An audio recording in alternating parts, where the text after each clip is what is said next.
J'ai une question pour vous. Jésus est-il le seul Dieu véritable?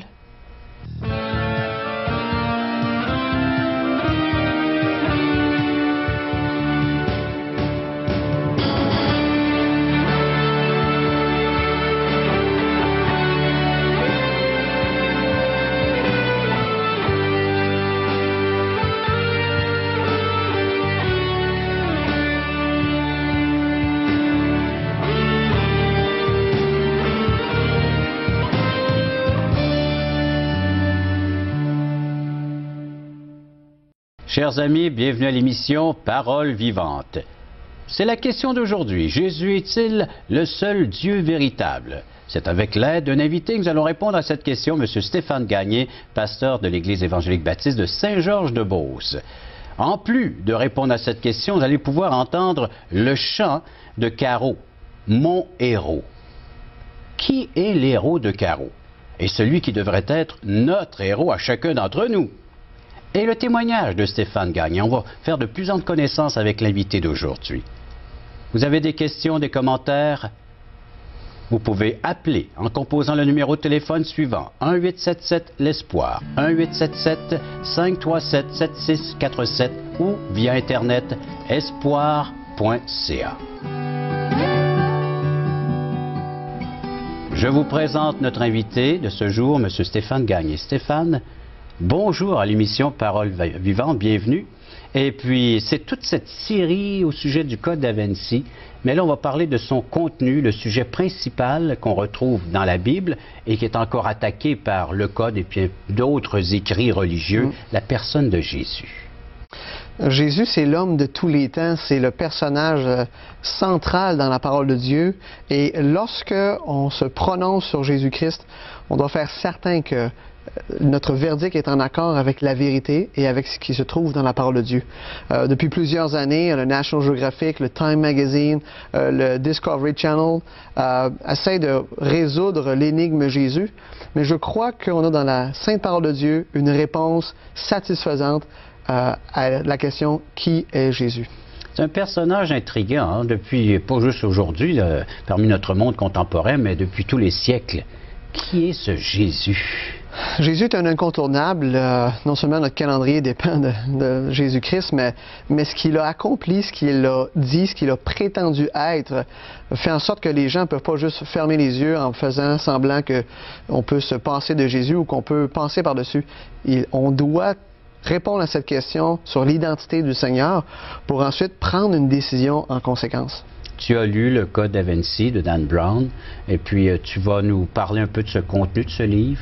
Oui, je vais parler de ce qu'il semble dire par rapport à Jésus, ce qu'il prétend, et encore une fois, ses prétentions sont vraiment loin de la vérité et des faits bibliques et historiques. Alors, comme il le fait avec la Bible, il le fait avec la personne de Jésus-Christ, qui est le contenu, le sujet principal du livre, de la Bible.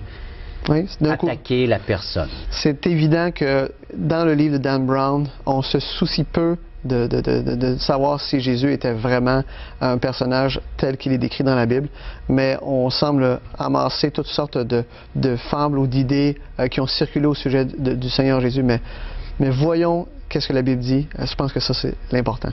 Et c'est ce que nous allons faire, chers amis, dans les prochaines minutes. Bible en main, je vous invite à aller chercher votre Bible, le Nouveau Testament. On va regarder ensemble des textes des Saintes Écritures concernant la personne de Jésus-Christ. Ce Jésus-Christ qui est prêt à se faire connaître, à se révéler à chacun d'entre nous dans une intimité, une rencontre très personnelle. C'est ce que nous allons découvrir dans les prochaines minutes en regardant ce que Dieu a bien voulu nous laisser comme écrit concernant la personne de Jésus-Christ, celle qui est prête à devenir votre sauveur, le Seigneur de votre existence. Alors, restez bien à l'écoute, on poursuit avec notre étude sur la personne de Jésus-Christ. Parole vivante vous invite à participer à l'un des nombreux merveilleux déjeuners de l'espoir. Ces déjeuners ont lieu dans plusieurs restaurants réputés de la région et vous sont offerts gratuitement.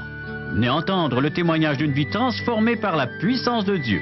Pour connaître les détails concernant l'endroit, la date et l'heure pour votre région, composez le 1-877-537-7647 ou notre site web www.espoir.ca.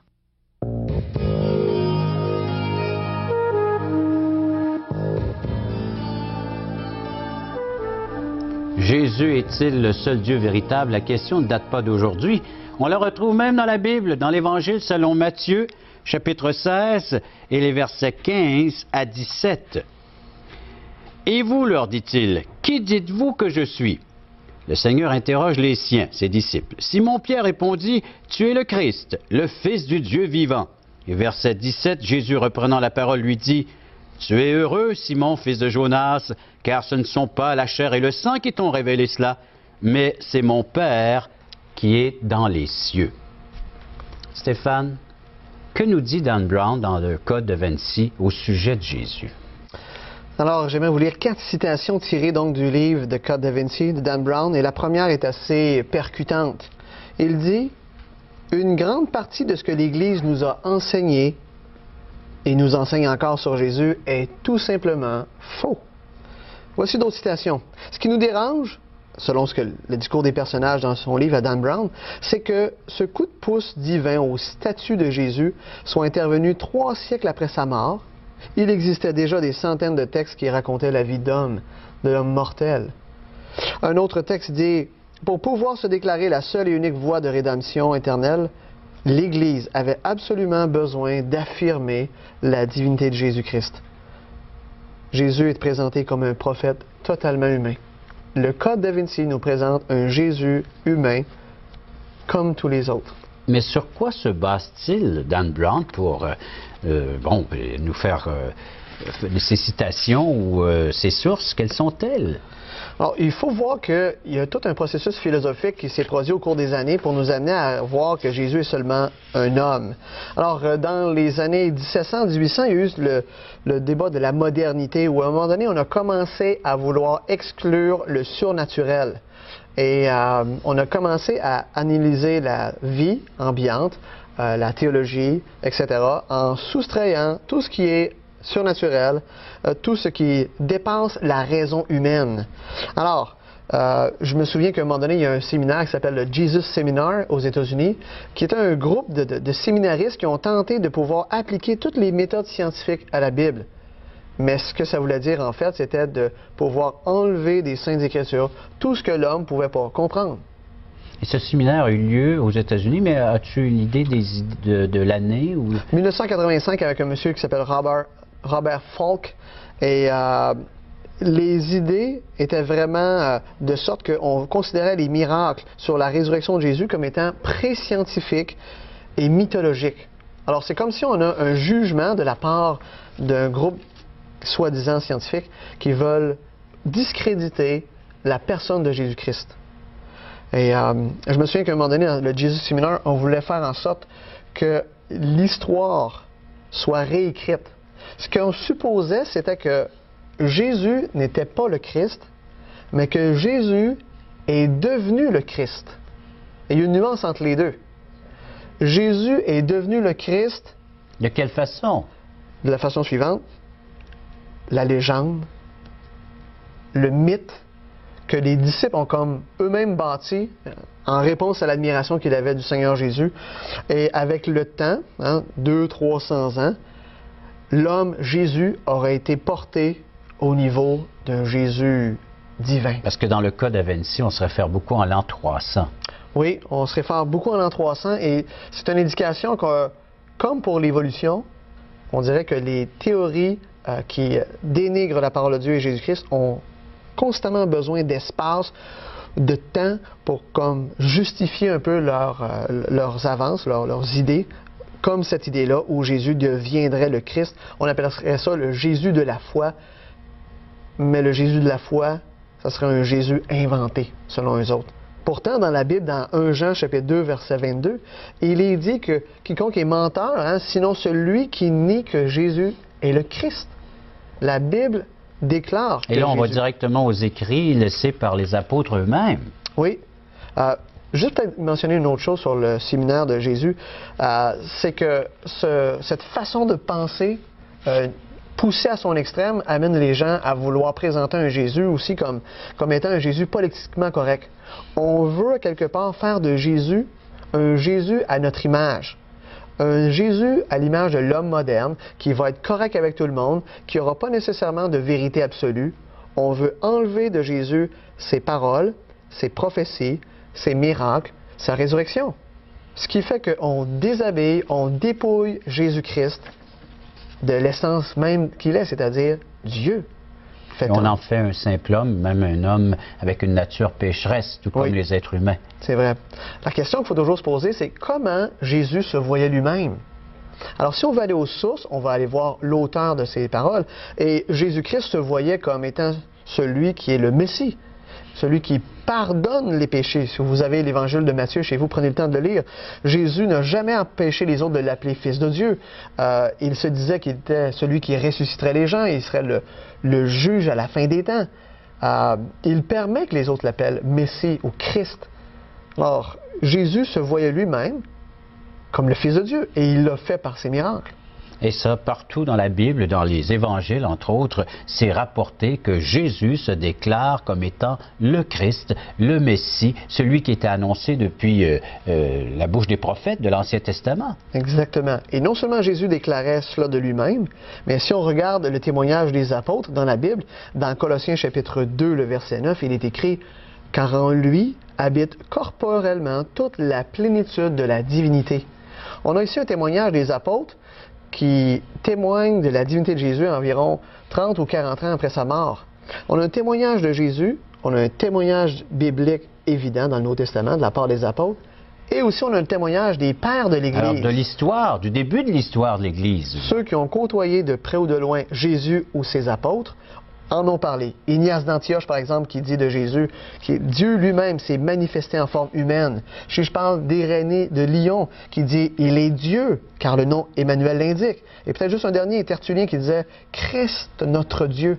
Fait que même chez les pères de l'Église, dans les années 100, 200 et 300, les pères de l'Église, on retrouve un témoignage de la divinité du Seigneur Jésus. Et si l'on retournait aux années 300, là où justement Dan Brown prend toutes ses références, ses sources, il y avait d'autres sources également qu'on aurait pu prendre, utiliser pour des sources où qu'on déclare que Christ est vraiment et réellement Dieu. Oui, et c'est des sources qui sont abondantes. Et si on prenait le temps de regarder en détail le Code da Vinci, on verrait par exemple qu'à un moment donné, M. Brown affirme que Jésus aurait été voté Dieu dans les années 325 au Concile de Nicée, et ça aurait été encore un vote politique, un vote qui favoriserait le développement de l'Empire romain, un vote qui favoriserait l'empereur. Alors, cela est totalement faux. Je sais que dans le livre, par exemple, à un moment donné, on dit que le vote a été très, très serré, mais dans les faits historiques, le vote ou la reconnaissance, parce que ce n'est pas nécessairement un vote, c'est la reconnaissance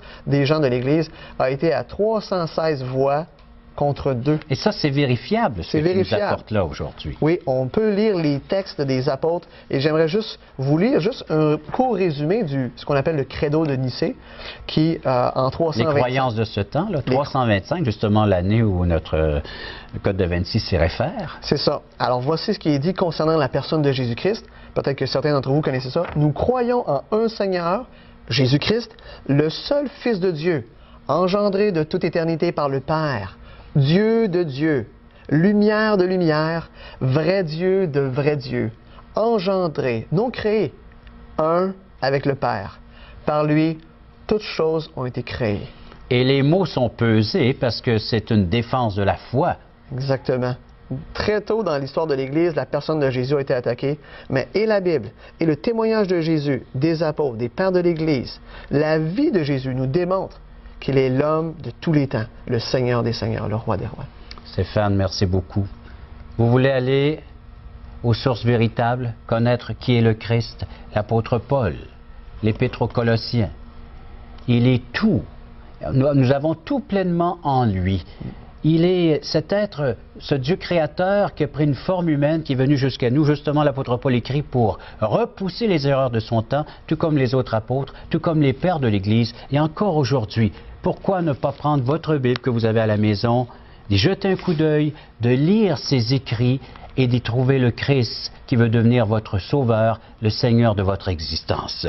Caro le chante si bien, elle chante « Mon héros » et j'espère qu'il va devenir ton héros.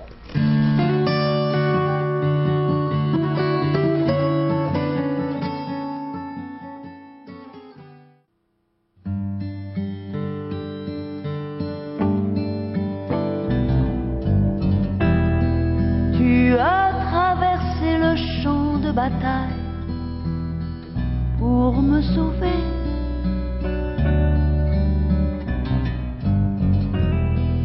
Tu me voyais au loin, tu me savais dans le danger.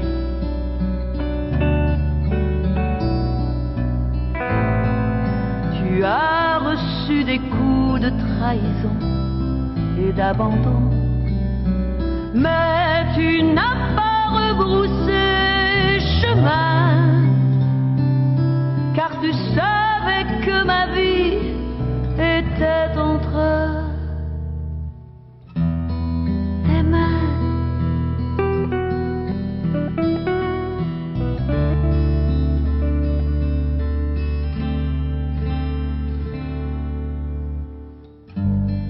Tu es mon héros,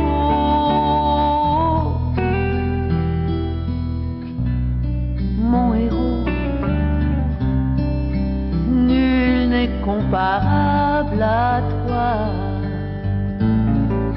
nul n'est aussi brave que toi. Tu es mon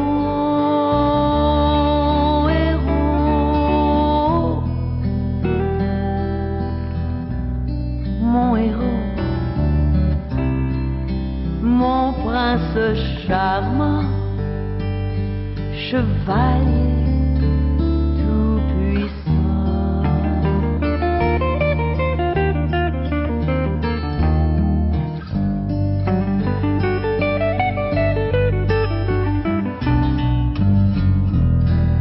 À travers les éclats d'obus, tu avançais toujours.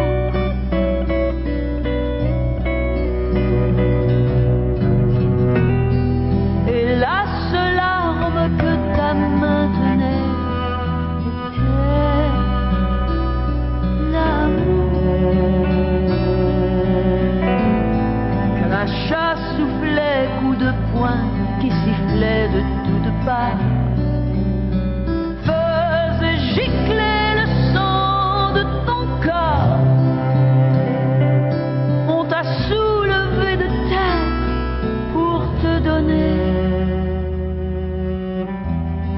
la mort.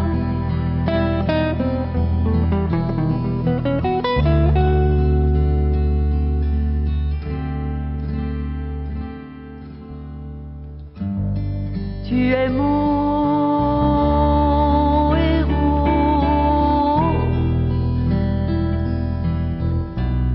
mon héros. Nul n'est comparable à toi, nul n'est aussi brave que toi. Tu es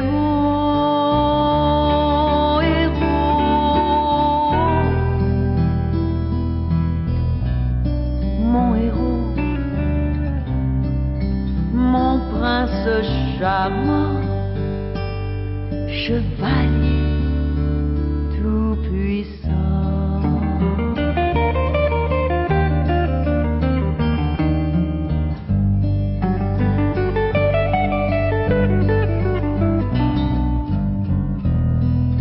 Alors que l'ennemi croyait bien qu'il t'avait vaincu,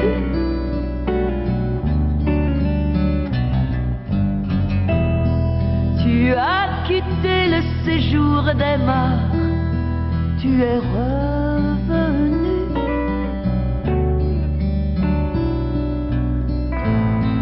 Et tu m'es apparu sous la forme d'un jardinier. Quand tu m'as appelé par mon nom, je t'ai invité à demeurer dans ma maison.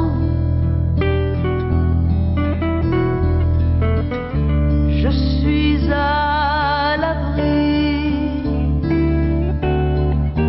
contre l'ennemi.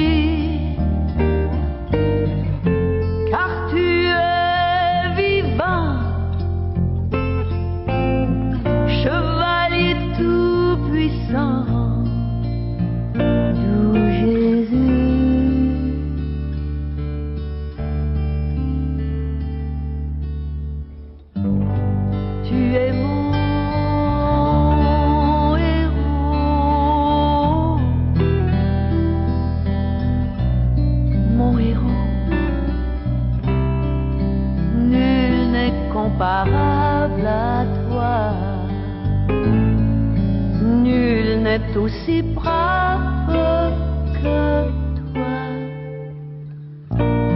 Tu es mon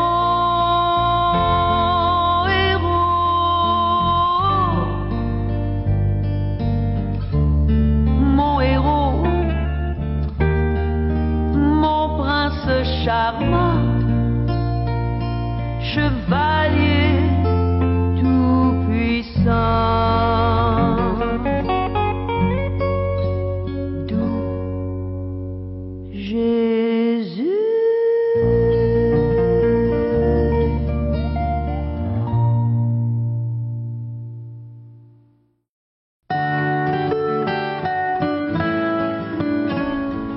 Afin de mieux connaître notre invité, Stéphane Gagné, nous allons lui demander qu'il nous raconte son histoire d'amour avec Dieu. On te demande des tours de force, hein, d'enseigner dans 10-12 minutes et de pouvoir donner ton témoignage en 4 minutes, Stéphane. On t'écoute. Alors, je suis né en Gaspésie, je suis né d'une famille de 4 enfants. Très tôt dans notre histoire, ma mère s'est séparée, on a dû fuir en catastrophe de Schefferville en avion. Donc, notre enfance était heureuse, mais dans un contexte où maman s'est mariée 3 fois. Donc, on a connu la violence à la maison, les menaces de mort et tout cela. La part du beau-père? Oui, c'est ça. Lorsque j'étais jeune, maman s'est convertie à Jésus-Christ à l'âge de... J'avais peut-être 9 ans. On était à l'église de l'âge de 9 ans jusqu'à 13-14 ans. Et là, j'ai fait l'école du dimanche. J'ai appris à chanter des versets bibliques, à faire des pièces de théâtre. Mais à l'âge de 13-14 ans, donc, pour une raison qui m'échappe, on a cessé d'aller à l'église. Et là, je suis rentré dans la phase du cégep. Et quand je suis rentré au cégep, je constatais plusieurs choses. Un, je constatais que mon cœur était mauvais. Deux, je constatais qu'il y avait une confusion incroyable parmi les professeurs du cégep. On enseignait la philosophie et puis les professeurs semblaient se contredire à qui mieux sans chercher à savoir si c'était exact. Puis, troisième chose qui a contribué peut-être à bouleversement dans mon cœur, c'était que je constatais que des gens dans mon village à Saint-Paul-de-Botsford qui faisaient du bien, mais qui le faisaient pour des faux motifs, pour des motifs de gloire personnelle. Et j'étais désillusionné donc du cégep, de la connaissance, j'étais désillusionné des gens qui faisaient le bien, j'étais désillusionné de moi-même. Et en lisant la Bible, la parole de Dieu, c'est comme si j'étais confronté à ce que j'étais réellement. C'est un miroir qui révélait mon âme. Ma mère ne savait pas ce que j'avais fait, ni mes frères. Je faisais des choses mauvaises, je volais de l'argent à mes frères, entre autres. Et je constatais que mon cœur était mauvais. Et un mardi soir, en janvier 1987, je me souviens que j'étais dans ma chambre et j'ai comme craqué, j'ai comme cédé ma vie à Jésus-Christ. Je réalisais que j'avais vécu 19 ans pour moi-même, ma vie était centrée sur moi, je pouvais ne penser qu'à mon bien-être personnel et bien que je disais que je me souciais de Dieu, dans les faits, c'était pas le cas. Et ce soir-là, j'ai comme fait une échange avec le Seigneur. J'ai donné ma vie minable et misérable. J'ai dit, Seigneur, prends ma faible vie. Je me repens de toutes ces 19 années où j'ai vécu indépendant de toi, où j'ai vécu que pour moi. J'étais le centre de mon existence et je déterminais ce qui était le bien et le mal.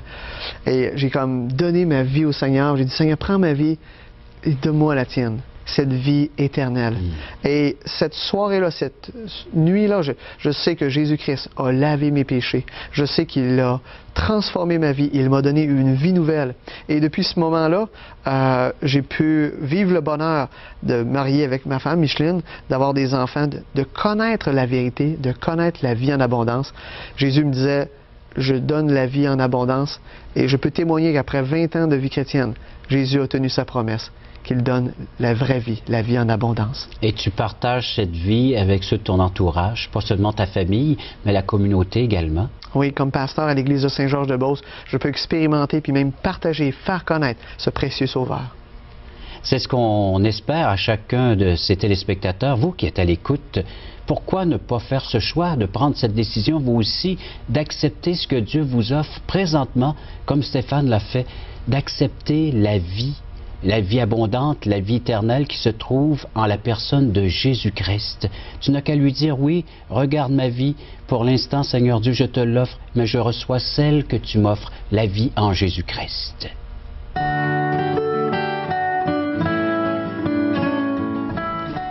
nous avons su maintenant qui est Jésus-Christ. Stéphane, qui est Jésus-Christ? Jésus-Christ, c'est le Fils de Dieu, Dieu fait homme, 100% homme, 100% Dieu. Jésus, c'est pas un objet politique, c'est pas un objet dans les mains de Constantin, ni des apôtres, etc. Il est au-dessus de tout cela, et les gens ont dû le reconnaître comme le Messie, le Sauveur, et non pas le voter ou décider que c'était lui le Sauveur. Et il y a une grande différence entre les deux. Merci Stéphane. On va revenir la semaine prochaine avec une 4e et dernière émission concernant cette série au sujet du Code Da Vinci de Dan Brown. Vous aimeriez recevoir de la littérature, peut-être même les conférences de notre invité, M. Stéphane Gagné. Il donne des conférences sur le Code Da Vinci. Pouvez-vous nous en faire la demande?